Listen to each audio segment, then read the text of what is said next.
semuanya, apa kabar? Kita ketemu lagi hari ini sama saya di acara Jeto Podcast season 2 episode 5. Gimana kabarnya semuanya? Semoga sehat ya. Yang pasti hari ini juga kita kedatangan tamu yang luar biasa. Temen yang gue udah kenal mungkin sekitar 1-2 tahun terakhir inilah ya, yang udah malang melintang juga di dunia F&B dan juga value chain berikutnya yang akan kita bahas nih hari ini gitu ya. Jadi tanpa berlama-lama lagi, apa kabar Bro Ari? Halo bro, apa kabar? Apa kabar? Luar Aduh, biasa, Bro Joni ini udah jadi CEO OLX. Terakhir ketemu masih CEO OVO ya? Oh enggak, gue nggak pernah jadi CEO OVO bro. Waktu itu masih direktur aja gue waktu itu. Luar biasa nih bro, thank you so much udah mau nyempetin waktunya hari ini datang ya kan. Kita sebenarnya ideally waktu itu kita planning untuk bisa duduk ngobrol ya face to face, tapi betul. unfortunately karena situasi COVID, jadi kita melakukannya secara virtual ya. Tapi thank you banget, lu udah mau without any doubts langsung bilang I want to be in your podcast. Wah gila, gue ini banget sih. Gue bangga lah kedatangan lo hari ini lah. To be honest, gue yang thank you bro. Acara lu kan ini udah terkenal, udah season kedua. Jadi kalau gue diundang, artinya gue punya pride. Bisa aja. Sama-sama lah, sama-sama. Anyway, so Rick, mungkin sebelum kita mulai ngobrol lebih dalam, mungkin bisa perkenalin diri sedikit ya. Lu punya background dan sampai hari ini kira-kira lu lagi ngapain aja gitu mungkin. Silakan. Jadi halo sobat Jitok ya, gue panggil sobat Jitok aja biar kita bisa ibaratnya nggak terlalu kaku ya. Jadi gua lu aja lah kalau bisa. Ketemu sama milenial gitu ya santai, kan. Gitu. Nah jadi gini, gue Ari. Jadi saat ini gue sebagai CMO atau Marketing Director di PT Harapan Bangsa kita, which is PT Harapan Bangsa kita ini foundernya juga Kaisang sebenarnya. Dan sebelumnya gue selaku CEO dari Sampisang dan CEO Ternak Kopi. Tapi sebelumnya lagi itu sangat berbeda sekali nih, Mas Joni. Jadi dulu gue kalau orang bilang mencari experience atau pengalaman itu di perusahaan otomotif. Ya hampir 6 tahun gue di perusahaan roda 2 dan 2 tahun gue di perusahaan roda 4 waktu itu. Jadi, wow, so you were in the industry where I am now. Ya, sangat berbeda sekali dengan different industry. Jadi ketika gue ngerasa harus mulai untuk menjadi entrepreneur, gue harus mengambil langkah apakah gue akan terus-terusan bekerja sama orang lain atau gue membuka pekerjaan. Dan waktu itu di tahun ke-8 gue ngerasa gue berada di comfort zone di mana gue selalu berada di bawah lingkungan kerja industri, dan saatnya gue untuk mulai keluar dari kotak itu gitu loh. Dan akhirnya gue memutuskan untuk menjadi entrepreneur, diawali dengan satu gerobak pisang di tahun 2018. Yaitu gerobak pisangnya Sang Pisang? Yes, sebelum jadi Sang Pisang. Jadi sebelum jadi Sang Pisang? Ya, 2018 itu gue resign dan gue memutuskan untuk memulai belajar menjadi entrepreneur itu dari gerobak itu, bro. Oh, oke. Terus dari situ baru lo kerjasama sama Kaisang untuk branding jadi Sang Pisang gitu. Betul. Singkat cerita gini, jadi waktu itu gue sempat gagal beberapa kali waktu gue jadi seorang pekerja atau karyawan, di mana gue mulai untuk membangun beberapa bisnis, bro. Itu gue gagal, di mana gue buka Refleksi, kemudian sempat buka butik, kemudian gue sempat buka butik baju, minuman, kemudian gue juga sempat buka makanan, kemudian juga gue sempat ngelola tambak udang. Itu semuanya gagal, bro. Kenapa? Karena waktu itu gue nggak bisa fokus antara kaki kiri dan kaki kanan gue, ini nggak jelas. Satu sisi gue fokus di pekerjaan gue, dan satu sisi gue fokus di usaha gue. Dan akhirnya gue memutuskan untuk resign waktu itu. Dan memang waktu gue mau resign itu sempat ditanya sama HRD gue, bro. Dia bilang, lu yakin resign dengan mau menjual pisang goreng? Gue bilang, why not? Kenapa enggak gitu ya kan? Karena gue udah yakin banget bahwa gue bisa menjalankan bisnis dengan experience yang gue dapat waktu itu di perusahaan yang tempat gue bekerja. Jadi pada dasarnya memang bangun bisnis itu awalnya cuma sebagai alasan aja buat gue resign. Karena gue bener-bener udah 8 tahun, lu bayangin bro, lu bangun jam 6 pagi di perusahaan Jepang, lu pulang jam 10 malam, terus bangun lagi jam 6 pagi, bro. Tiap hari selama 8 tahun lu kayak gitu, bro. Lu bayangin itu. Lu 8 tahun, ya gitu-gitu aja lah basically. Ya gitu-gitu aja, bener-bener. Gue mau jual banyak motor, mobil. Bahkan waktu itu gue pernah jual 7.000 unit motor di Jakarta Fair, bro. Dan ya sama aja, bro. Gue cuma dapat gaji, dan gue rasa gue mengalami ini ya terus seperti rutinitasnya nggak ada perubahan gitu loh. Dan akhirnya ya 2018 gue bikin satu alasan dan ternyata alasan itu jadi mimpi, bro. Dan gue mau bikin gerobak pisang, akhirnya gue bikin gerobak pisang, gue keluar kerja waktu itu, dan singkat cerita gerobak gue itu sempat hilang, bro, dicuri orang. Oh. Oke. Lo kebayang gerobak satu-satunya lagi. Satu-satunya mata pencaharian gue. Di mana ibaratnya gue tinggal punya itu dengan omset harian 300.000, gue ingat banget, di Cempaka Putih, Jakarta Pusat, Taman Solo dekatnya abnormal situ. Gue berharap dari situ setidaknya gue bisa menikmati hari-hari gue, walaupun gue penghasilan cuma omset sebulan 9-10 jutaan, tapi setidaknya gue masih bisa mengambil dari COGS gue, kan waktu itu cuma 30% ya. Ditambah karyawan paling cuma 40%, gue masih ada 6 juta lah per bulan gitu lah. Atau dicuri orang, bro, pas bulan Ramadan, mendekati Lebaran dicuri orang, dan itu gue pusing banget, bener-bener. Gue harus ngapain nih? Mau Ramadan yang ada bukannya banyak duit malah bokeh. Iya, malah bokeh. Gue bilang gue harus ngapain nih, bro. Akhirnya gue memikirkan waktu itu gue harus pulang, malu ya kan. Orang di kampung gue taunya gue seorang manajer. Dan memang gue dulu manajer, senior manajer dengan gaji 2 digit. Gue tinggalin hanya untuk pisang goreng itu. Sebenarnya alasannya adalah gue nggak kuat dengan rutinitas kerja seperti itu. Dan akhirnya ketika gerobak gue hilang, gue punya modal satu ya, gue punya kemampuan untuk membuat marketing plan, kemudian juga bisa bikin branding strategi dan lain-lain. Akhirnya gue tawarkan lah, dan gue langsung nembaknya ya memang anak presiden, bro. Karena memang teman lah, waktu itu kan lu berteman juga sama beliau. Yes, betul.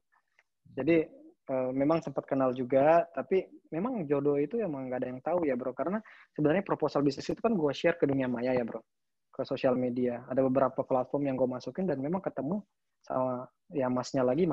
Itulah yang nama rencana Tuhan, bro. Rencana Tuhan itu kita nggak ada yang tahu. Orang bilang gue hoki ya, bisa dibilang hoki juga, tapi dibarengin dengan usaha. Oh iya, pasti. Dan nggak langsung di-approve sama beliau. Gue meeting sampai 3 kali. Pertama kali meeting aja, gue harus nunggu sampai berapa jam, dan meeting sama dia itu sampai 5 jam. Orangnya sangat detail sekali. Dan akhirnya singkat cerita, gue digantungin 2 minggu, dan akhirnya minggu berikutnya dikasih kabar. Dia mau join bareng untuk nge-rebranding ini. Namanya dulu bukan Sang Pisang, bro. Oh, gue nggak tahu malah. Awalnya apa dulu namanya? Namanya Raja Pisang Kremes. Oh, gue nggak tahu. Gue taunya udah jadi Sang Pisangnya lah. Nah, sang itu kayak sang. Pisang itu pisangnya kayak sang. Jadi ketika di rebranding sama dia, jadilah Sang Pisang. Waktu itu gue ditanya, lu sanggup nggak untuk mendevelop ini menjadi lebih banyak? Gue bilang sanggup. Karena kenapa? Ya gue orang marketing basicnya. Kalau orang marketing ya say yes, bro. Jangan pernah bilang no. Aja dulu. Ntar baru pikirin jalan gimana. Ya, gue juga begitu. Orang sales begitu semua lah. Orang marketing, orang sales lah. Iya, betul. Karena gue dulu pernah di sales sama kayak lo. Gue 2 tahun jadi senior manager sales di Indomobil. Jadi gue bilang ya kalau jual pisang itu sama aja kayaknya kalau kita buka dealer, mas. Karena kenapa? Kalau dealer punya mobil warna merah, kuning, hijau, kita bikin aja yang varian pisang warna merah, kuning, hijau. Nanti gue distribusin pakai pendekatan stok rasionya dealer dan lain-lain. Masuk, bro, di pikirannya. Dan ternyata memang dalam 1 tahun gue buka 70 cabang. Dan itu tanpa franchise? Lu buka sendiri semua? Awalnya kita buka sendiri, tapi karena gue pengen percepatan, akselerasi, jadi akhirnya gue bukan franchise ya, lebih ke joint venture. Dan inilah yang membawa ke topik hari ini sebenarnya. Yes, betul. Gimana kita mau ngomongin mengenai gimana caranya UKM bisa naik kelas. Ya, naik kelas kemana? Nanti kita bahas lebih dalam. Dan juga gimana caranya UKM naik kelas itu kan, lu dari 01 ke 70, itu UUD kan? Ujung-ujungnya duit. Kalau nggak ada duitnya, bagaimana caranya lu buka toko 70 biji kan? Satu toko aja nggak usah susah-susah. Lu gerobak begitu aja, modal-modal minimal 5 juta lah. Nah, kan sama isi. Gue dulu gerobak 15 juta, bro. Sama isi 15 sama gerobak lu cakep berarti, bro. OPEX bagus gerobaknya dulu. Nah, gerobak lu berarti cakep. Ya, hilang, 15, itu aja udah 15 juta, belum isi kan? Udah include semua sih. Oh, udah sama isi, belum manusianya yang mengoperasikan. Ya, OPEX-nya belum. Nah, lo kalau tambah manusianya, lo taruh misalnya di situ 1-2 orang aja, kalau UMR aja udah 9 juta sebulan kan. Betul. Benar ya. Nah, betul, itu yang jaga gua, bro. Kenapa? Yang jaga gua. Ya tetap aja kan lu mesti makan juga, bro. Iya. Emang lu yang jaga, lu jadi nggak makan, cuma makan pisang doang ya sama juga. Itu pisang juga duit juga. Iya, betul Benar sekali. kan? Jadi, I think Oke. itu topik yang menurut gue selalu menjadi satu pertanyaan bagi teman-teman yang mau Ya, memulai usahanya sebenarnya. Karena ya, apalagi sekarang ya, lu ngomong kalau gerobak aja bicara mau sampai 15 juta, sekarang lu bikin-bikin kayak begini, mirim apa, mungkin kayak pinggir-pinggir bikin kontainer atau segala macam, itu merem-merem udah 100-200 kali gua rasa ya. ya kisaran average-nya segitu, Bro. Kisarannya segitulah. Ini belum Yes, betul. belum ngomong lagi kalau main ruko nih. Kalau main ruko, kontrak aja ruko 1 tahun aja udah 150-200. Betul. Udah Yes, merem-merem udah gope lah, udah 500 lah mesti betul. selesai mungkin. Benar ya? Betul.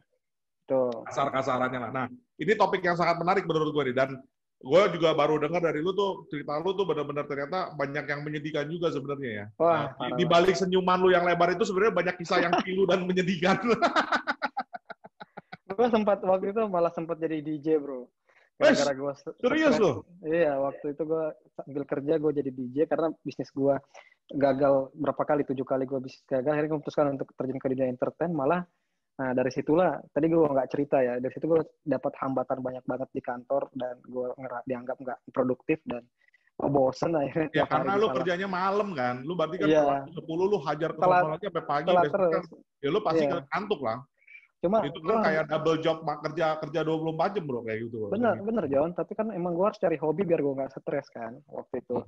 Dan akhirnya karena hobi itu ya gue akhirnya nggak nyaman di kantor dan gue emang yang tadinya mau resign akhirnya ya udah bikin alasan aja resign mau jual pisang goreng dan ternyata pisang gorengnya mendunia. Tapi itu namanya apa ya?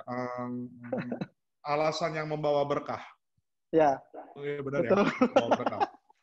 Lu nggak pernah sangka juga kan 2 tahun kemudian hari ini lu bisa duduk seperti ini. Ya. Dan berapa cabangnya sekarang tuh? Yang Sang Pisang, terus ternak kopi, sama ini. Kita punya brand, ada Sang Pisang, yang ayam, ternak kopi, siap mas. Kalau Sang Pisang sekarang udah, kalau dengan Malaysia ya, itu di 100-an lebih. Malaysia ada 10 sekarang.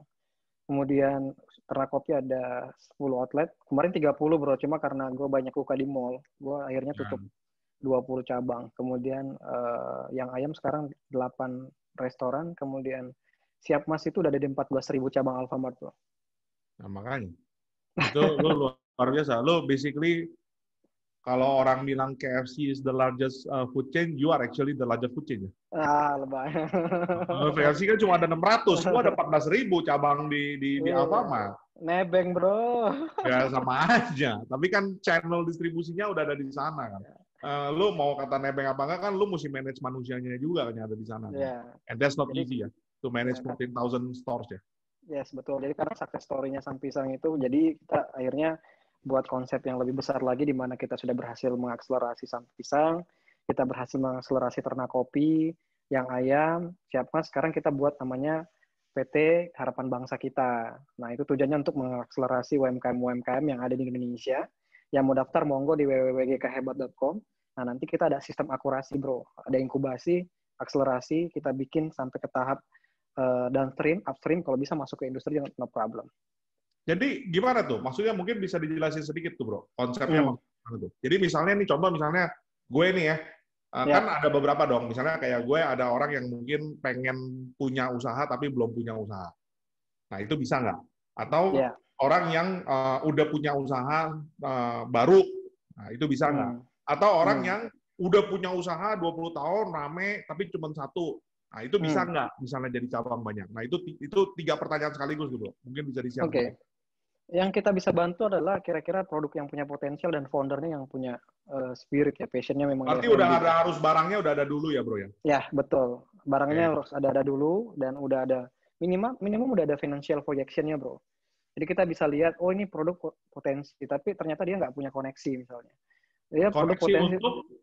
Misalnya masuk ke Alfa, ke Indomaret. Nah, karena kita udah ada strategi partner, jadi di Hebat itu udah ada strategi partner yang bisa kita manfaatkan, kita utilize untuk memasukkan produk mereka ke sana. Karena kita sebelum jadi PT Harapan Bangsa kita ini kan sebenarnya merger dengan GK, bro. GK Hebat namanya. GK itu kan konsolido, di mana merger dengan Hebat Harapan Bangsa kita yang Mas Kaisang. Kemudian inilah menjadi platform terbesar untuk mengakselerasi UMKM yang ada di bawahnya. Jadi Nah, contoh nih. jadi pada saat lu bilang, sorry, kalau lu bilang masuk Alfamart itu masuk ke dalam toko Alfamart atau dagang di luar Alfamart sih?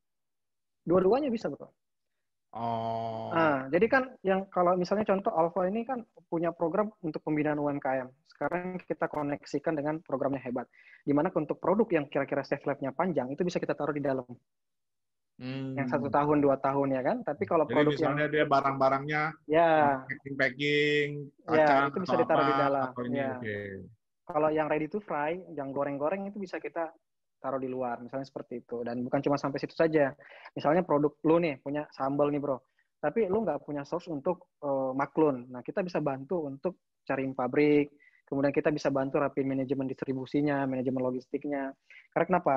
Karena sudah menjadi tugas Hebat ini untuk mengakselerasi UMKM naik kelas dengan menggandeng beberapa strategi partner, bro. Nah, itu sekarang yang gue kerjain. Jadi gue udah mendelegasikan sampisan kepada CEO baru. Oh, udah ganti? Lu udah nggak megang lagi sekarang? Oh. Gue jatuhnya founder, bro. Jadi CEO-nya udah. Jadi kalau gue percaya, gue pernah dengar peribahasa bahwa ketika bisnis itu mau autopilot, ya kita harus mendelegasikan bisnis itu ke orang yang kita percaya. Nah, itu yang ditekankan Mas ke gue untuk membantu dia sekarang di Hebat dengan beberapa teman-teman yang ada di sini, bro. Jadi gue jatuhnya sekarang. Jadi Hebat ini sebetulnya is it a non-profit organizations atau profit organizations atau ada kaitannya juga nggak sama pemerintah? Sama pemerintah nggak ada sama sekali. Jadi kalau jadi benar-benar swasta lah ya? Ya, kita bicara bisnis model ya pasti ada profit lah yang kita harapkan dari sana. Kalau berarti benar-benar kita, ini ya. it's your apa gerakan lu sama Kaisang sama-sama untuk membangun Indonesia, tapi tidak ada kaitannya dengan program pemerintah lah. Ini sama lah kayak misalnya kayak Bukalapak dan lain-lain sama aja gitu sebenarnya. Sama aja. Jadi sekarang CEO-nya itu namanya Anthony Gan, bro. Anthony Gan ini CEO-nya dari Hebat, kemudian Kaisang founder-nya, gue selaku Chief Marketing Officer-nya, dan ada beberapa lagi seperti Pak Arif selaku CEO-nya dan Pak Andi selaku CFO-nya ini. Kita setiap minggu ini memang tugasnya untuk membantu UMKM di mana kita selalu brainstorming bareng. Bukan cuma sekedar social planner ya, tapi lebih ke gimana caranya membantu mereka ini menjadi lebih besar. Dan memang kita juga perlu profit untuk pendanaan operasional ke bawah, bro. Karena tim di Hebat ini nggak bisa 1, 2, sampai 5 orang saja. Karena ini yang mau dikembangkan ini, lu bayangin bro, di Indonesia ini ada 62,9 juta UMKM, bro. Yes. Nah, 16,3% atau 10 jutanya itu adalah F&B.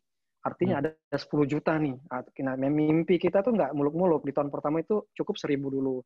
Tahun kedua mudah-mudahan bisa 10.000. Tahun ketiga bisa 100.000. Jadi memang bertahap bro, proses. Jadi kita bukan pendampingan permodalan saja, tapi lebih ke pendampingan bisnis prosesnya, bisnis modelnya, rebranding, multiplikasi produk. Sampai yang lo bilang tadi, value chain itu dipikirin. Nilai strategis ke depannya seperti apa itu dipikirin semua. Kayak ada satu produk sekarang kita gandeng namanya Letos. Letos itu adalah French toast atau roti Prancis, bro. Itu belum ada di Indonesia seenak itu. Roti apa? Roti Prancis, bro. Roti Prancis, French toast. Nah, jadi itu dulu waktu masuk ke kita itu cuma 1 cabang. Sekarang udah jalan ke 7 cabang, bro. Artinya dia diakselerasi nih. Yang tadinya cuma 1, sekarang punya 7. Nah, itulah kita ajarin dia cara hitung OPEX-nya, kemudian cara hitung CAPEX-nya, fixed cost-nya, kemudian juga cara hitung profit and loss-nya, EBITDA-nya, EBIT-nya, semua kita ajarin biar mereka bisnis itu tahu bahwa bukan cuma cash flow, cash outflow dikurangin itulah net profit, salah sebenarnya karena mereka nggak punya beban. Nah, misalnya seperti itu. Terus jadi, memang itu konsepnya lu masuk sebagai JV atau lu sebagai advisor ngambil fee atau gimana itu? Macam-macam, tergantung kesepakatan antara si founder dengan Hebat. Misalnya dia dilusi misalnya kan lepas share-nya dia, bisa juga seperti itu. Tapi bisa juga dia loan misalnya. Tapi bisa juga dia kita nggak ambil apa-apa, kita kembangin bareng-bareng. Halo? Putus sih? Enggak. Nah, kita kembangin bareng-bareng, nanti kita ada namanya commission fee. Tapi biasanya kita bahas. Yang pertama tadi lu bilang apa? Apa? Yang pertama? Yang pertama misalnya dia lepas share-nya dia. 1. Terus yang kedua. Apa dia? Sorry? Lepas share. Oh, jadi lu jadi masuk jadi joint venture. Gue chipin joint venture, dia lepas share ke kita. Oke. Yang kedua? Itu 1. Yang kedua loan, pinjaman. Oke. Nah, Kayak terus yang jadi lo investor lah, lo makan bunga yes, lah basically lah. yes betul. Oke. Terus yang Ketiga, ketiga, yang tanpa modal sama sekali. Mereka nggak keluarin modal karena produknya masih baru banget, belum ya, punya uang juga. ya. Ibaratnya usaha gerobakan. Nah, kita yang danain. Tapi nanti ada yang namanya royalty fee. Oke. Nah, banyak cara bro. Yang penting kalau dari kita itu nggak selamanya harus sahamnya diambil. Tapi ya kalau dia punya niat bagus, produk bagus, modal dari hebat pun siap keluar untuk itu. Makanya Sam Pisang sekarang juga udah punya pabrik sendiri tuh karena bantuan dari GK Hebat bro. Udah punya pabrik di Tangerang untuk produksi nugget. Dulu kan buatnya masih pakai tangan bro, yang gue cerita. Dimana singkat cerita gue gabung sama Mas. Ini kita punya karyawan 6, punya karyawan 60, itu masih pakai tangan bro. Orang masih motong-motong manual. Orang masih frozen manual. Kalau sekarang itu udah bener-bener nugget itu bisa tahan sampai 1,5 tahun bro. Dia punya, jadi modelnya udah kayak manufacturing gitu sekarang. Dikirim barangnya sampai Lo keluar udah kota. kayak lo udah kayak frozen foodnya udang lah sekarang lah. Ya, udang Kayak ya begitu. mirip-mirip sama inilah bro, So Good lah kayak gitu. Ya, ya, bikin nugget Ya, begitulah modelnya. ya. Jadi tadi yang gue berada di midstream, downstream, gue kemudian posisi Naik. naik jadi mainstream, sekarang gue udah tahap mau industri bro, kayak gitu. Satu Mau bulan, jadi udah tahap sampai mau punya kebun pisang.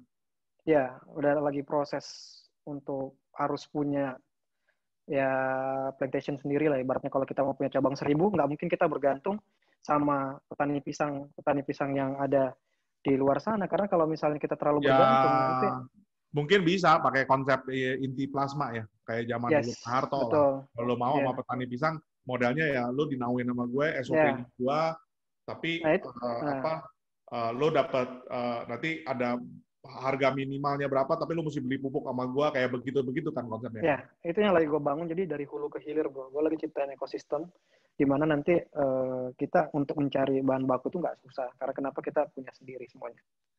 Dan Wow. nggak ada, dan bisa banget semua UMKM Indonesia bisa banget seperti itu, asalkan satu, yaitu dia ya, if you never try you will never know. Kalau lu nggak berani coba lu nggak akan tahu. Kayak gue misalnya gerobak gue hilang, akhirnya gue coba itu ratusan orang bro, itu proposal bro nyangkutnya ke Mas Kesang kok. Itu kalau kayak pendanaan begitu berarti itu loan size-nya bisa dari kecil sampai miliaran ya, sampai ratusan miliar itu mungkin, Gue puluhan miliar. tiket ses gue masih sampai puluhan sih, belum sampai ratusan. Puluhan Tiket M sesnya lah. ya masih puluhan. Tergantung ya bisnisnya. Makanya kalau kita lihat foundernya juga, kemudian dia punya forecast-nya seperti apa ke depannya, apakah kita bisa bikin ISO atau enggak, kemudian bisa juga lihat financial projection sebelumnya. Jadi memang dilihat dari fondasinya dulu bro. Kalau dia benar-benar Ya. emang udah kuat, tinggal diurusin BPOM, halal, siap luncur. Nah itu mungkin bisa kita gedein, tapi ada juga yang kita gedein cuma dari sisi skala 1 sampai 100 cabang, enggak banyak. Model-model kalau dibilang venture capital enggak juga, karena kita lebih ke apa ya, pendampingan UMKM aja lah bahasanya untuk UMKM naik kelas. Makanya gue mau belajar nih dari Pak Lo Joni. belajar apa? Ini gue yang lagi belajar sama lo justru. Lo kayak apa ya? Like the mini SoftBank of Indonesia ya, actually ya. Sedikit kayak begitu ya. Cuman kalau SoftBank kan memang lebih ke visi, dia yang masuk duit lah ya. Nggak. Gamenya be, Tapi dia gamenya taruh beda orang bro. juga, bro. Kalau kayak di perusahaan-perusahaan yang investasi besar-besarannya, SoftBank Ya, taruh orang, ya kan? gamenya SoftBank udah gede banget bro. Kalau gue enggak bro.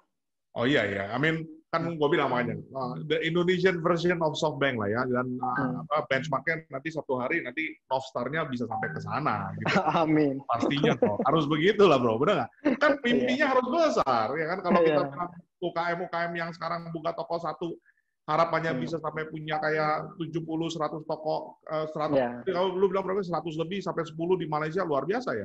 Itu Iya. gua aja nggak tahu sih, Sang Pisang udah sampai di Malaysia by the way, sampai ada 10 toko. Iya. Itu kita sebagai lu yang akseleratornya, inkubatornya harus punya visi yang ke sana juga dong, harusnya dong, benar nggak? Pasti bro. Keren. Harapan gue terbesar sebenarnya sekarang lebih banyak gimana caranya untuk lebih ke fokus ke unsur ekonomi kerakyatannya bro. Bantu masyarakat dulu, karena pandemi ini juga kan memang kayak kemarin nih, kayak kegiatan-kegiatan seperti ini gue sangat intens sekali lakukan secara individu, di mana gue buat layar tancap di kampung-kampung, kemudian gue kasih edukasi mereka secara digitalisasi juga, gue lakukan juga sebenarnya. Jadi memang bukan sekedar profit sih, tapi lebih banyak gue gimana caranya membantu mereka aja di masa pandemi ini biar mereka bisa mengerti cara mendaftarkan produknya lewat GoFood, GrabFood, Marketplace, dan memanfaatkan jutaan member yang ada di sana. Karena kebanyakan UMKM kita gini, John, mereka ngerti cara daftarnya, tapi nggak mengerti cara melakukan pemasaran digital itu seperti apa. Nah, itu kendalanya. Sebenarnya, kalau gue boleh kulik lebih dalam, masalahnya itu bukan cuma cara marketingnya, tapi it goes many aspects, right? Dari mulai mindset, bro. Benar, itu yang pertama. Itu yang pertama. Sebenarnya, Pak, I think that's the biggest challenge, right? Yang kedua, kadang-kadang produknya itu sebenarnya bagus, tapi dia nggak tahu cara packaging yang baik. Rebranding, yes. Ya, packagingnya supaya bisa kelihatan hygiene, ada kayak tadi bilang BPOM, sertifikasi halal, dan lain-lain gitu kan. Yang itu kan sebenarnya kan itu bikin dia naik kelas ya. I think, correct me if I'm wrong ya, but that's my understanding, right? Itu part of bringing it up to the next level gitu kan. Betul. Nah, terus dari sana baru dia mulai bisa bagaimana caranya dia bisa memasarkan produknya lebih dari jangkauan tangan dia kan. Bukan cuma dengan orang yang ada di depan dia, tapi bisa sampai ke seluruh Jabodetabek, sampai ke seluruh Indonesia, atau bahkan sampai ke luar negeri gitu kan. Betul sekali. Itu dan yang ketiga baru bagaimana dia bisa mereplikasi bisnis ini dari 1 menjadi 100, menjadi 1000, menjadi 10.000 kan begitu. Betul, mungkin cari akselerasinya kan. Makanya pemerintah sekarang sudah mengeluarkan bahwa dengan adanya peraturan baru itu kan sekarang halal ini kan gratis, bro. Jadi ya memang perlu diedukasi lagi ke teman-teman UMKM bahwa untuk mendapatkan gratis itu kan juga ada tahap-tahapnya itu. Dan mereka juga kan banyak mungkin yang secara administratif nggak tahu ya cara dapat informasinya bagaimana ya sebenarnya. Itu a lot of them probably do not know how to do that, right? Yes, bro. 90% bro. Itu sampai mereka nggak tahu tuh gimana cara daftarin produknya. Kemudian kebanyakan copy paste produk halal itu di copy paste aja ditempel di produk tapi di sertifikasinya nggak ada. Nah itu sangat bahaya sekali kalau itu mindset yang gue bilang tadi itu terus-terusan turun ke anaknya, ke cucunya, ke apa yang segala macam, akhirnya nggak bisnisnya ya gitu-gitu aja. Nggak ada yang naik kelas. Karena kenapa ya? Semuanya bukan sesuatu yang sesuai dengan jalan yang lurus. Okay. Itu, ya. Nah terus sekarang di tempat lo sendiri ada berapa banyak nih yang UKM yang dari yang satu terus gabung sama lu dan udah berkembang gitu. Udah berapa? So far yang sudah daftar itu ada 500 cabang, 500 brand. 500 brand dan yang berkembang sekarang 1, 2, 3 baru sekitar 5 lah, bro. Karena memang ini baru 1 tahun. 5 itu termasuk sang pisang, bukan dong? Wah, di luar sang pisang. Karena untuk proses akurasi ini emang butuh filterisasi yang cukup kuat juga ya, John. Karena kenapa kita harus benar-benar melihat dari sisi foundernya, kemudian dari sisi keinginan dia untuk bisnis ini, apakah passionnya di sana, itu ada interview dulu sebelum mereka masuk ke Hebat. Dan memang 5 ini juga benar-benar sangat ketat sekali persaingannya. 5 itu dipilih dari proses Rumah Indonesia Hebat. Jadi gue tiap tahun bikin campaign exhibition juga namanya Rumah Indonesia Hebat. Gue bikin event, tapi karena pandemi ini sempat gagal baru batch 1. Itu yang kemarin di BSD ya? Yes, Hebat Urban Community. Nah, itu salah satu yang gue buat. Yang kemarin di BSD kan? Correct, betul. Jadi yang di The Breeze ya? Lu di The Breeze yang kemarin. Yes, betul. Gue bikin Hebat Urban Community. Konsepnya gue bikin, memang sifatnya itu lebih ke exhibition, basar, produk, kemudian kita juri langsung di sana. Gue ingat soalnya gue ngeliat si Doni, saya jadi speaker di situ. Terus dia kan pop out. Gue inget lah, waktu itu kayaknya ada yang hebat juga gitu. Gue inget. Ya, waktu itu gue ada di BMG lah, tapi anyway, ya terus sorry. Harusnya gue undang lo juga buat jadi. Nggak nyambung bro, gue kan otomotif bro, gimana? Ya mengenai internet leadership gitu lah ya digital. Tapi kan sebenarnya yang dibahas tuh bukan otomotifnya bro, tapi kemampuan lo mengelola lo punya bisnis bro. Ya. Karena gini, gue dulu otomotif bro. Tapi kenapa gue bisa sekarang mengelola F&B? Karena gue coba bikin satu konsep di mana gue kawinkan programnya gitu. Jadi gue bikin campaign Hebat Urban Community, which is adalah program yang dari otomotif yang gue pindahin ke makanan, bro. Jadi ada edukasi di sana, ada launching di sana, ada exhibition di sana, mengundang orang-orang yang bisa mengedukasi di sana. Dan gue akurasi di situ, gue inkubasi di situ. Setelah nanti terpilih, di sana kita akan filter lagi nih di Kuningan. Setelah itu kita pilih, akhirnya keluarlah 5 besar itu. Nah itulah produknya, contoh kayak sambal, kemudian ada keripik, ada biskuit. Nah sambal ini yang siap kita akselerasi masuk ke MT bro, modern trade kayak Alfa, Indomaret kayak gitu. Nah koneksi dari siapa? Dari Hebat. Kenapa? Karena mereka adalah strategi partner kita, yang dimana mereka punya program UMKM, pembinaan UMKM, kita kawinkan, kita kolaborasikan dengan Hebat, dan nanti kita bisa masukin mereka ke situ. Jadi secara nggak langsung sebelum masuk ke sana mereka akan kita perbaikin dulu manajemen dari sisi produknya yang lo bilang tadi, kayak satu lebih ke rebranding atau repackaging, kedua halalnya, ketiga BPOM-nya, keempat lebih ke sertifikasi yang lain-lain, minimum PERT lah. Nah dari situ nanti baru semua syarat terpenuhi, nah baru kita masukin ke sana. Nah nanti tugas marketing yang akan menjual adalah orang-orang yang ada di Hebat. Oke. Nah, gue punya pertanyaan lagi. Bedanya Hebat sama mungkin yang sekarang yang lagi ngetren banget dibawa sama Travis ya, Cloud Kitchen. The concept Cloud Kitchen. Karena kan juga konsep Cloud Kitchen itu sebenarnya kan juga mirip-mirip. Ada bilang, oh ya udah, lu mau 1 jadi 10 toko, boleh 9 tokonya kita bikin PT baru, lu joint venture sama gua. Tapi kan konsep pertamanya itu kan sebenarnya kan dibawa sama Travis ya. Basically, right? Travis is the guy who come out with that concept. Oh, gue punya spare di parking lot. Why don't I make a mini mall? Terus dengan konsep, gue yang siapin infrastruktur, lo revenue sharing and all that. Sebenarnya itu kan juga membantu UKM ya. Tapi apakah lo melihat itu sama lo komplement atau bagaimana gitu? Atau lo akan masuk ke sana atau gimana? Semakin banyak seperti itu semakin senang lah bro. Karena kan memang kita tugasnya bukan cuma dari sisi profit yang gue bilang tadi. Tapi memang juga kemarin sempat ketemu sama Pak Jokowi juga waktu acara Imlek ya. Pak Jokowi juga sempat menyampaikan bahwa ya dibutuhkan milenial planner yang bisa bantu mereka UMKM yang ada di bawah ini untuk lebih maju dan naik kelas. Jadi ya bisnis itu kalau bagi gue bukan cuma sekedar berbicara tentang cuan, tapi lebih ke kesejahteraan. Kan gue bilang satu saat nanti gue akan siapa tahu bisa membantu masyarakat banyak. Setidaknya sekarang gue udah bisa bangun, gue punya jalan gue gitu loh bro. Jadi gue udah bilang sama Mas Kaisang juga, Mas, memang kalau kita lihat dari sisi UMKM, bahkan sekarang gue bikin podcast juga sama kayak lu, bro, namanya Podkaisang. Jadi Podkaisang itu bukan podcast sama Kaisang? Ya, Podkaisang namanya. Gue bikin Podkaisang. Tapi yang jadi hostnya lu atau Kaisang? Kaisang? Mas Kaisang langsung yang jadi host. Yang diundang bukan CEO, bukan praktisi, bukan entrepreneur, tapi yang diundang adalah tukang gerobak pinggir jalan. Sure. Nah, terus dia nanya waktu itu, Mas Ari, kenapa kita nggak ngundang yang udah punya nama? Mas, karena kita ini tugasnya untuk mengakselerasi UMKM, kita akselerasi UMKM yang kira-kira punya potensi, tapi mereka nggak punya kemampuan untuk mempromosikan produknya. Sure. Dia setuju banget. Dia bilang, oke, besok bawa tukang gerobak ke sini, tukang tahu, tukang tempe, dan benar, kita jalankan itu, bro. Mungkin nanti bulan depan akan tayang di YouTube-nya dia. Yang diwawancara itu benar-benar orang pinggiran, bro. Yang kira-kira dia udah kehilangan keluarganya, kemudian dia bikin cimol, cilok, seperti itu. Very nice. Very nice konsep juga lah, very good. Wah, ini dari tadi gue denger seru sih. Jadi lu pengalaman lu kan benar-benar kan dari mulai kerja, bikin macam-macam gagal, refleksi lah, sampai dari refleksi sampai tambak udang, ya. Segala apa juga lu pernah jual, kerja gaji 2 digit, jabatan senior manager lu lepas, akhirnya lu jual pisang, penghasilan 6 juta sebulan, gerobaknya hilang. Pas lagi Ramadan lagi gitu kan. Wah, itu luar biasa ya. I think perjalanan hidup lu lah. Cuman terus gua ngeliat juga sekarang I think itu membawa berkah dan lu sekarang sudah mulai di satu titik. Sekarang gua melihat you already shifted, right? Shifted dari bukan cuman cuan generation but giving back to the community.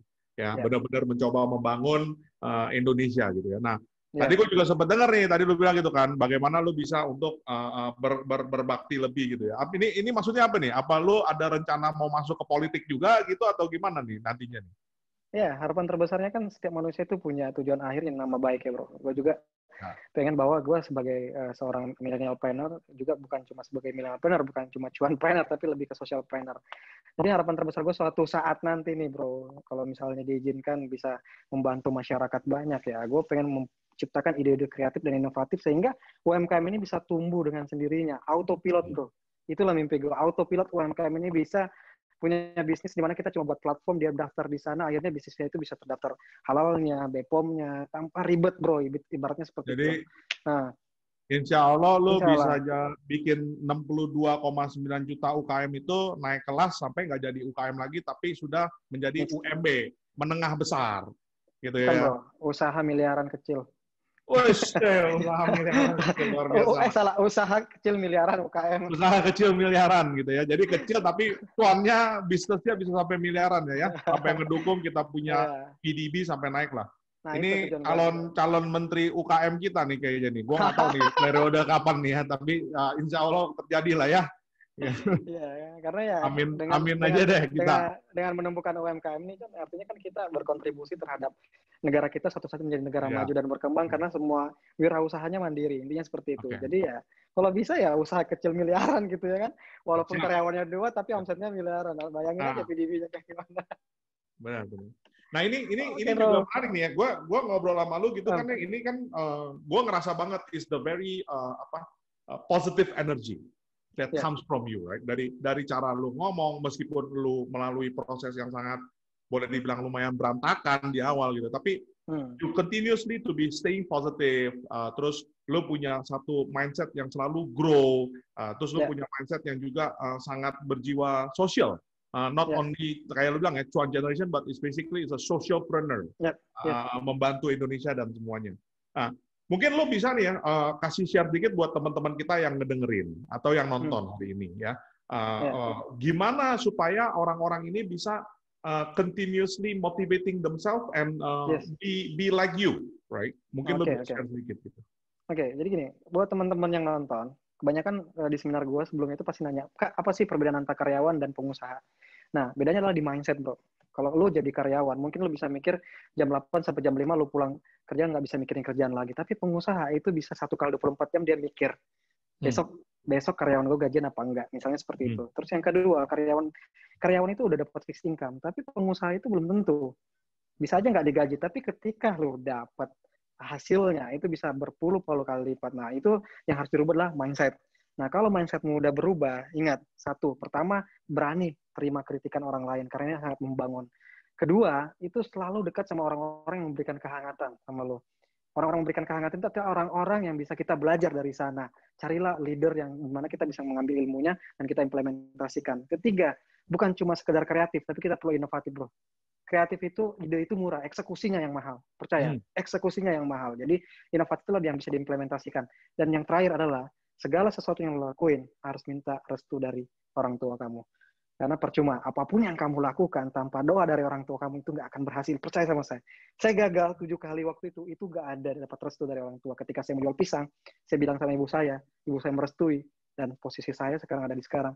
Alhamdulillah sekali. Artinya, walaupun belum sampai ke tahap yang suksesnya, tapi setidaknya sekarang saya sudah bisa mandiri, saya sudah bisa punya ibaratnya berkecukupan dan lain-lain, dan bisa mempekerjakan orang lain yang paling penting, bisa mensejahterakan orang dan tidak bekerja sama orang lain lagi, tapi lebih banyak membuka peluang pekerjaan buat orang lain dan memberikan kebahagiaan buat orang lain. Bahkan di masa pandemi ini kita berusaha semaksimal mungkin untuk tetap mengedukasi orang lain dan memberikan sesuatu yang bermanfaat buat orang lain.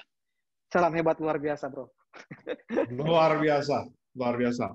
Benar-benar ya. Jadi jangan takut gagal, jangan takut dikritik sama orang. Pokoknya mindset harus berubah. Terus benar-benar harus mau berani tahu ya bahwa lo bakal bisa kehilangan penghasilan dan segala macam lah. Tapi ujungnya is basically it will be very much untuk diri lo itu benar-benar memuaskan ya. Very satisfaction-nya itu tinggi, dan yang kalah pentingnya dan yang paling pentingnya sebenarnya harus di blessing sama orang tua kita. Orang tua, amazing, bro. Luar biasa, Bro Ari. Wah, gila, ini siang yang sangat inspiratif ya. Gua ikut terbakar nih ngobrol sama lo begini nih, gila nih. Luar biasa sih. Ini anak muda ini sebenarnya ini. Lo belum ada 30 ya? Udah ada 30 belum? Belum ya? Gua tahun ini 30, bro. Ya, makanya sih. So, belum ada 30 ya. Ini mestinya masuk Forbes under 30 ini, Ari ini. Mestinya luar biasa. Okay. Anyway, Ri, thank you so much. Really appreciate your time. Sekali lagi, gue terima kasih banyak. Lu udah mau hadir di sini. Thank you, sama-sama, bro. Kapan-kapan kita benar-benar ngobrol. I think face to face. I think we discuss, right? I think tadi kita ngobrol aja sebelum kita mulai sesi ini aja udah banyak yang mau kita kerjain bareng ya. I think let's meet, right? Let's meet.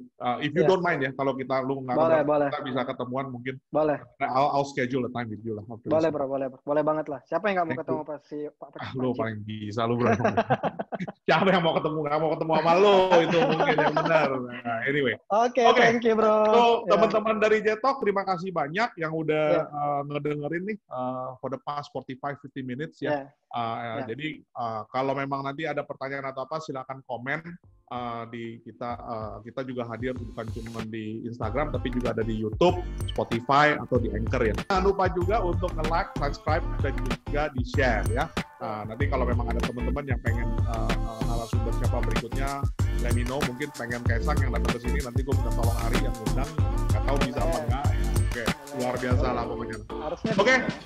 Buat teman-teman semuanya, terima kasih banyak. Sampai jumpa lagi di episode berikutnya. Bye.